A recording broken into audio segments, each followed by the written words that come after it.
So now that it's football off season, and I guess Joey McGuire was giving us or giving Wes Kitley and giving the baseball team some leeway to go ahead and get their sports out of the way before he drops some big news for the offseason and has officially named Tyler Shough as the QB1. Level of surprise is probably at a 2 for me.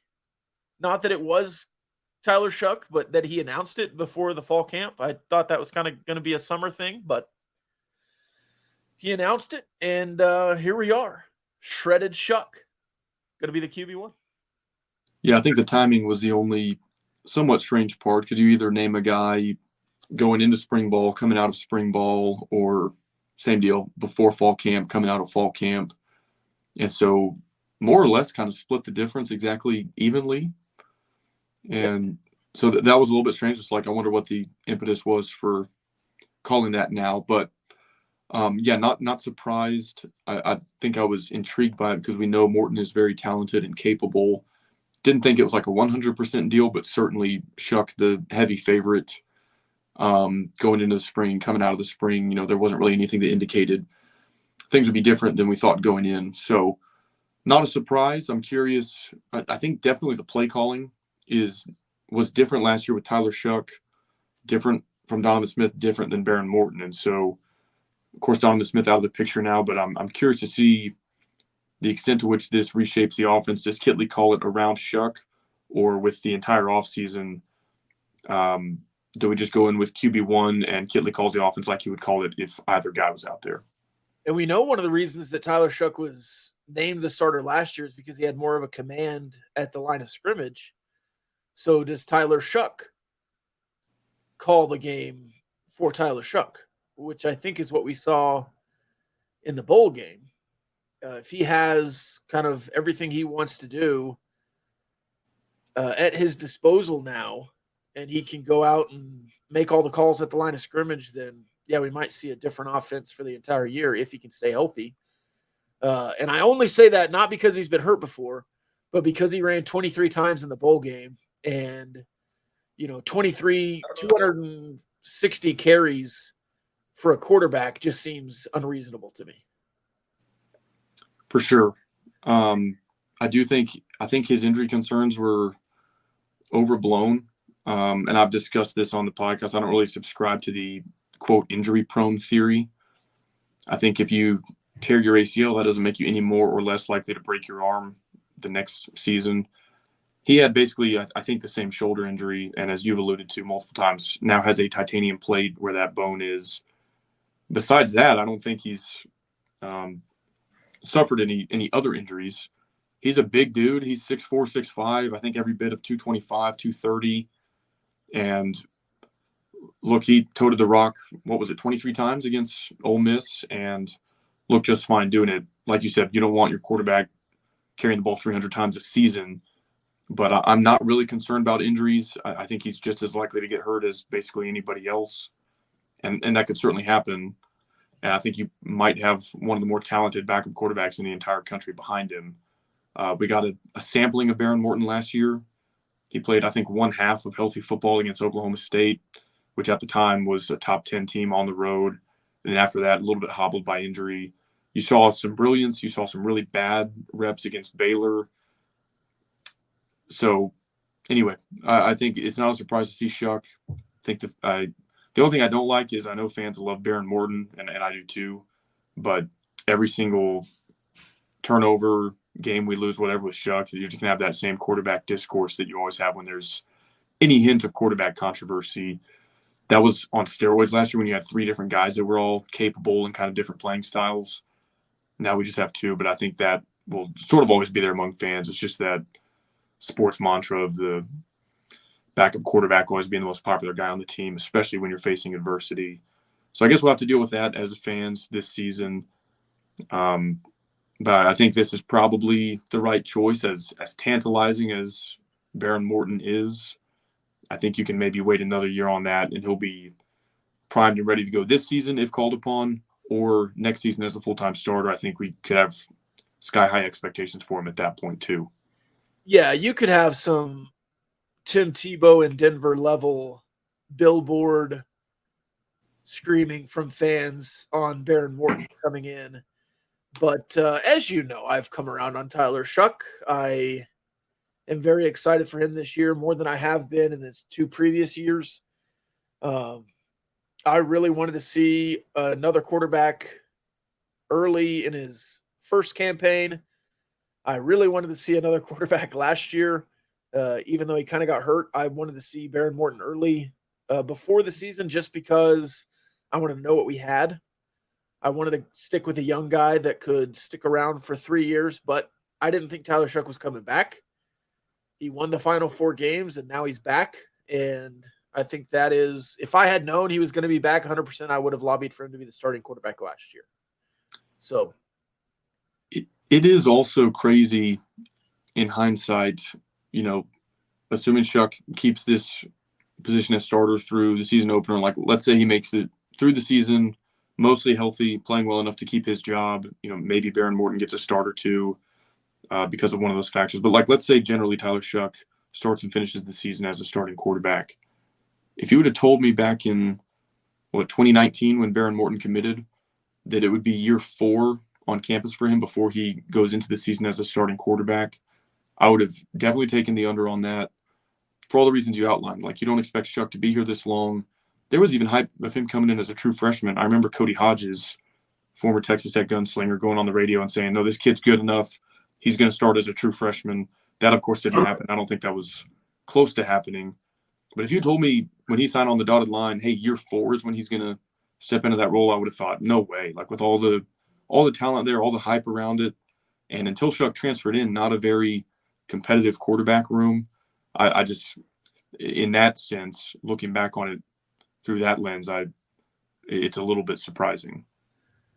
Yeah, committed in 2019, got on campus in 2020, of course.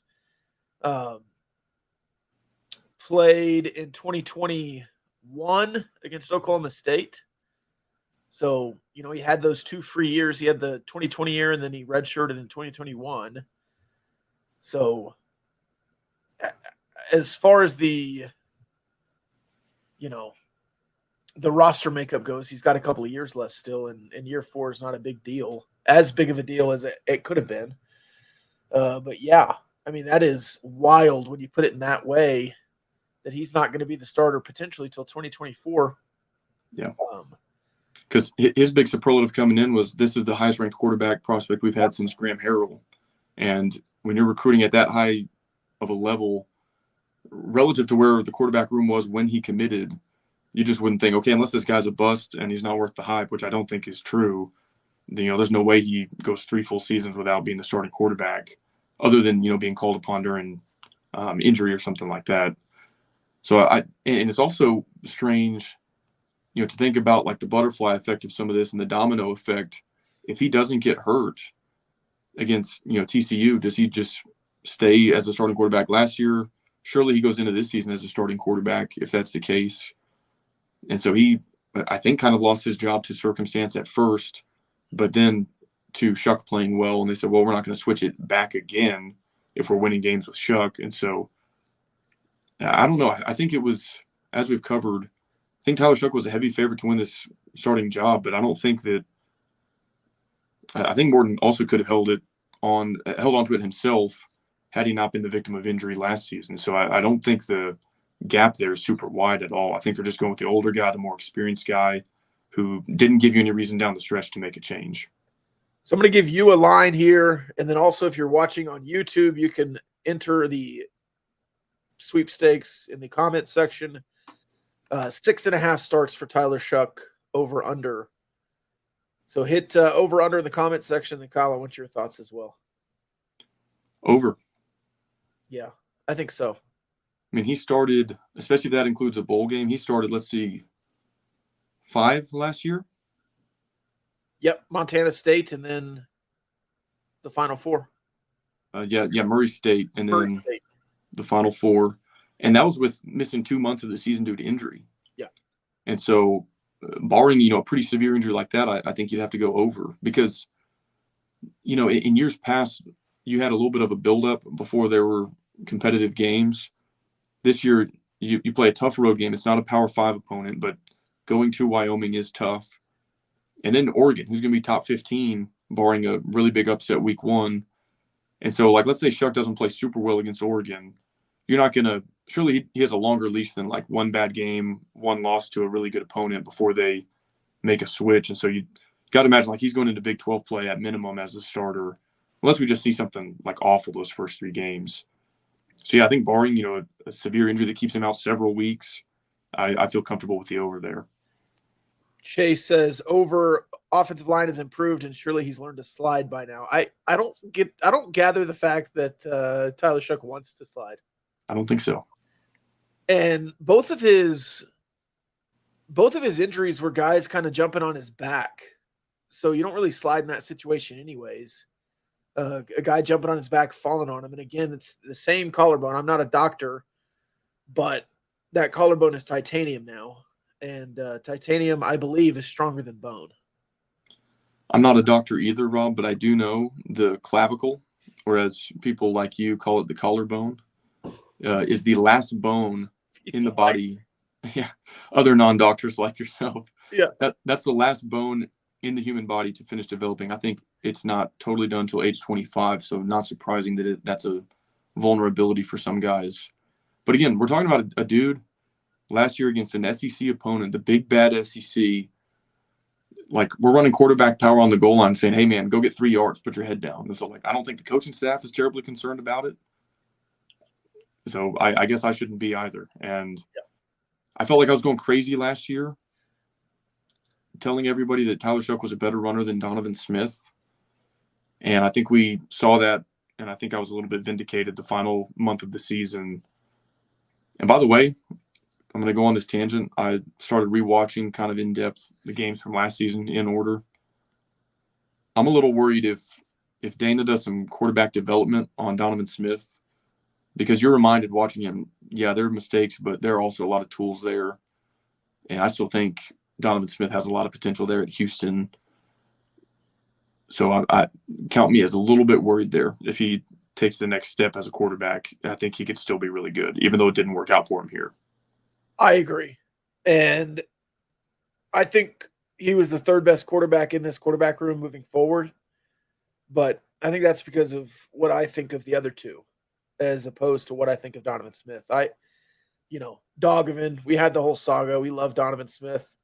And I agree with you there that, especially with Dana and how he treats and uses quarterbacks, he could really fit in that system with what he does well and how Dana kind of covers offensively. Now, he doesn't have a bunch of weapons at Houston, especially after they lost McCaskill, but is what it is. I think they still have they don't have a Big 12 roster, but they don't have a bad roster. Does that make sense? It does. And, they're losing, similar to when we talked to the guys from Cincinnati a couple of weeks ago.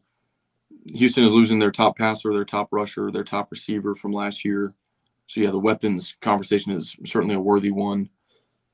But, man, I'm looking at some of those throws. It's like 15-yard outs to the sideline. Like, Donovan can zip it. Like, with accuracy, it's a good-looking ball. And I think he's an athletic guy. I don't think that necessarily means he's a good runner, because he rarely made guys miss. They use him in short yardage a lot. But other than that overtime play when the seas parted, he didn't really have a ton of, like, huge runs against them or Texas or NC State for that matter.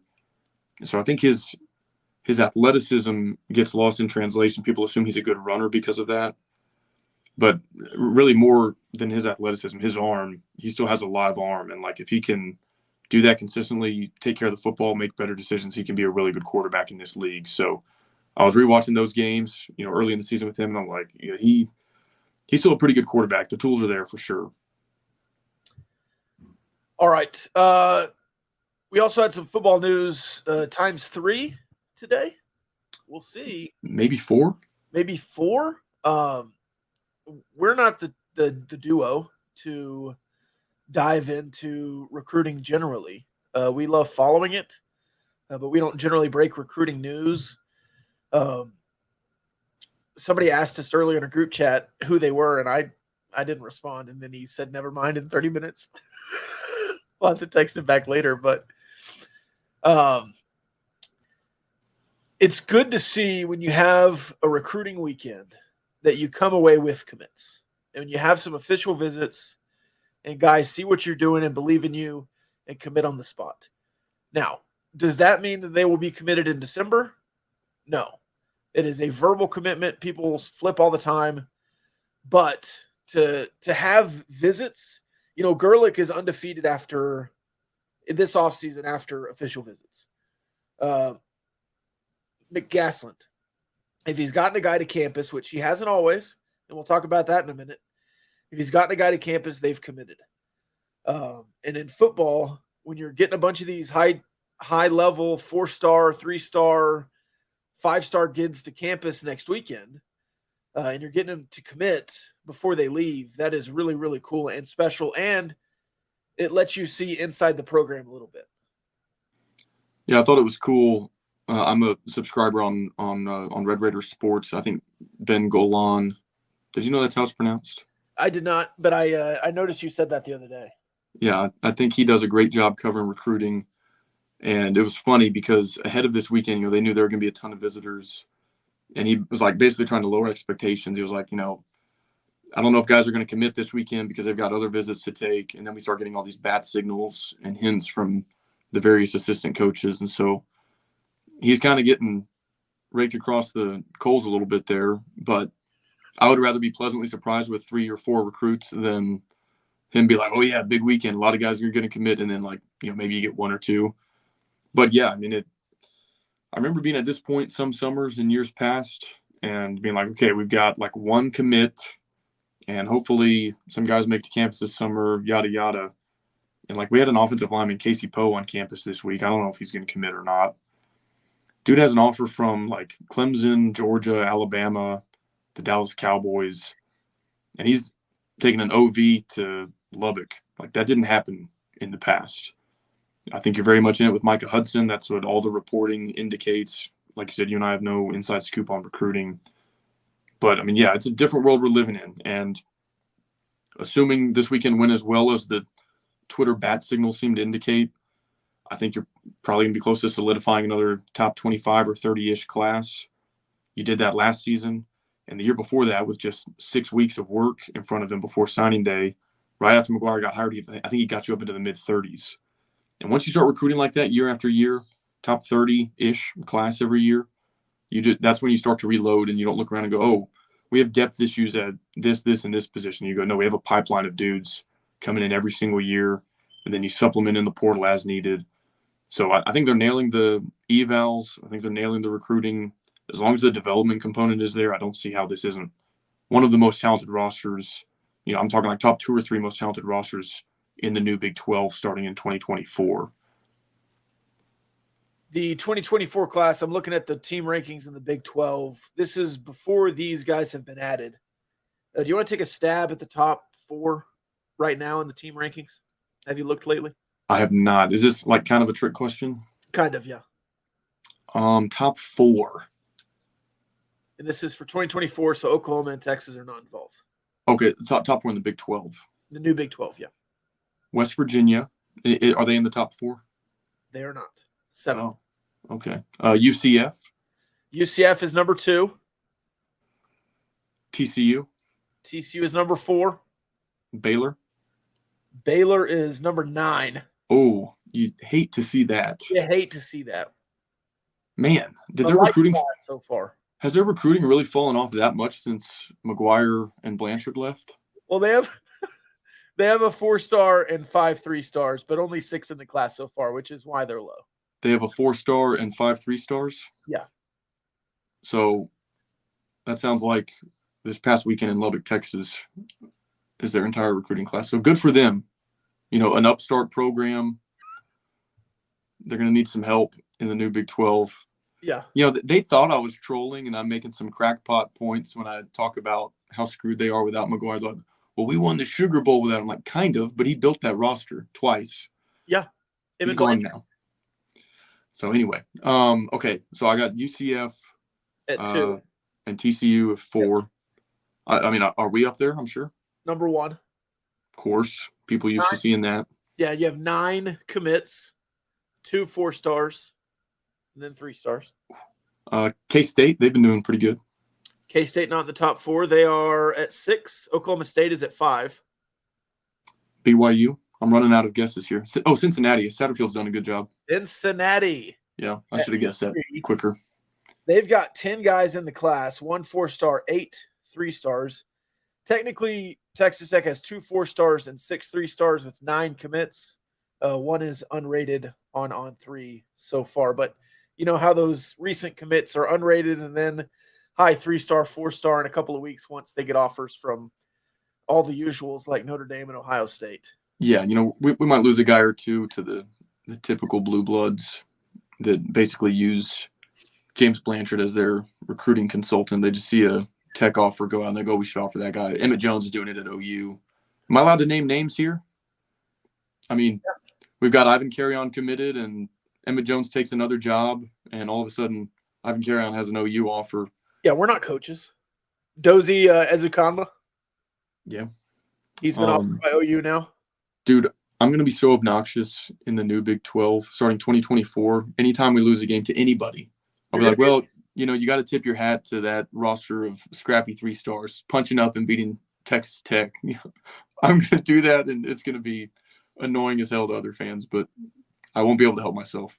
Yeah. And I've earned this. Okay, I've followed recruiting through Cliff Kingsbury, who thought defensive players were optional, and parlayed Patrick Mahomes into a couple 5.6 rated 3-stars. And so the pendulum is swinging back finally, and I'm gonna be annoying about it. I'm just getting out ahead of this. Going to be annoying. You're not annoying. No. Hey, I mostly left Baylor. Sorry, incoming call. I mostly left Baylor alone for going 6-7 and losing a bowl game to Air Force in their arch rival stadium this season. By the way, those commits so far, I'll just name them. An edge rusher, a wide receiver, the 2 4-stars, quarterback, offensive line, athlete, tight end, offensive line, athlete. Did you see Will Hammond's pictures with Casey Poe from the official visit? I did. He looks shredded to me. He does. He's only a rising senior in high school.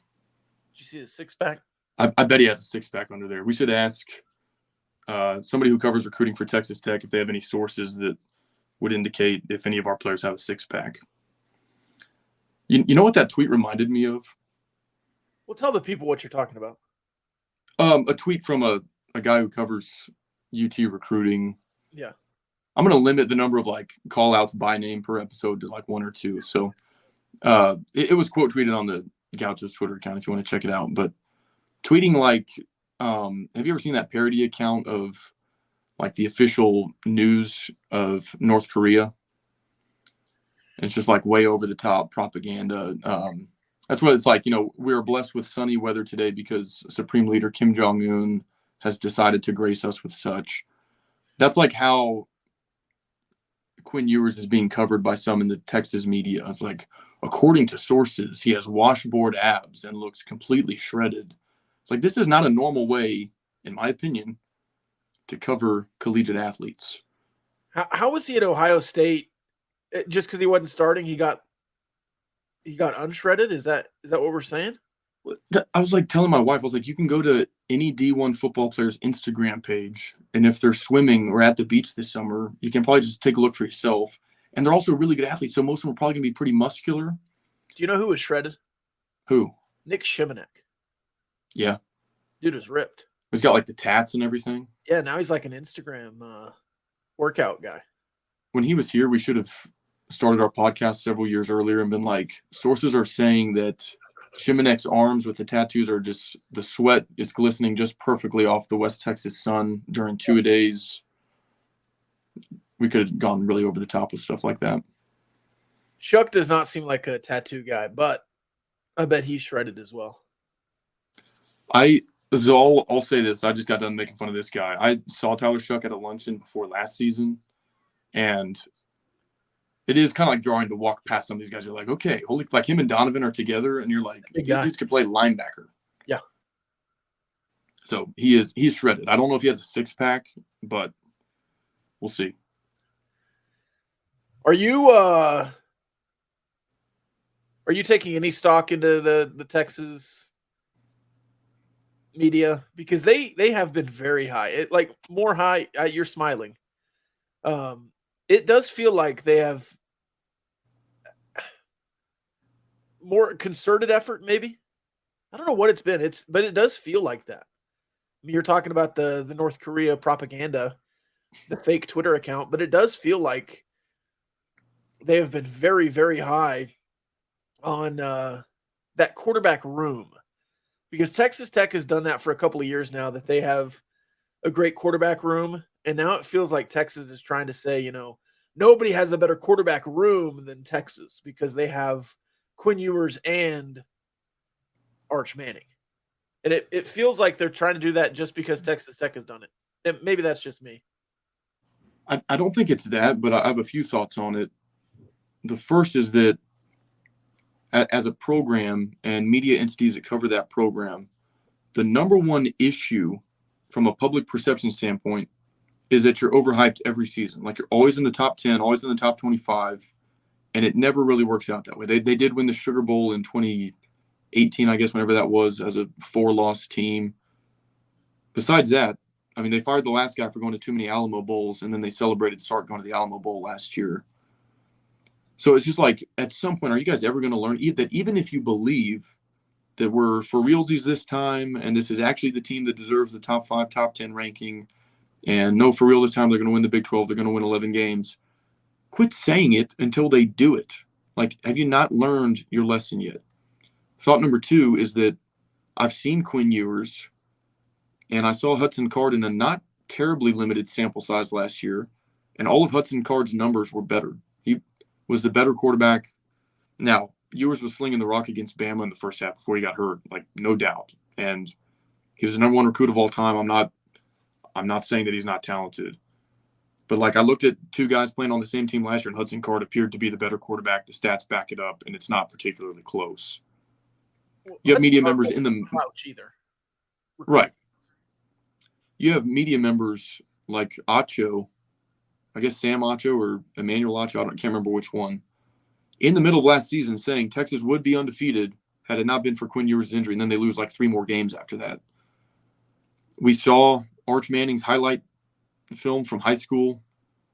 Like, he's going against dudes that, wouldn't have started on my JV team. Now, I know his last name is there, the pedigree is there, I'm sure the talent is there, but you look at that and it wasn't terribly impressive. I don't know if I would go as far as others and say, like, if he played at a 6A in Texas and his last name was Smith, he'd be a 3-star. I don't know. But I saw his spring game at Texas, and it looked like me out there. So do they have this amazing quarterback room, the likes of which college football fans have never seen? I doubt it. So we'll see. Like, in my opinion, I saw Shough last year. I saw Ewers last year. I'm not going to say which one is better than the other, but, like, was there some just gaping difference? I don't think so. I saw Morton last year, and I saw Manning's highlights from high school. I saw his spring game. Is there a gap there? Yes, and Morton is the better quarterback there. So is their quarterback room better than ours? Probably not. Maybe marginally if Ewers is that much better than Shough, but certainly not worthy of all this media hype. Excited for that game. I know it's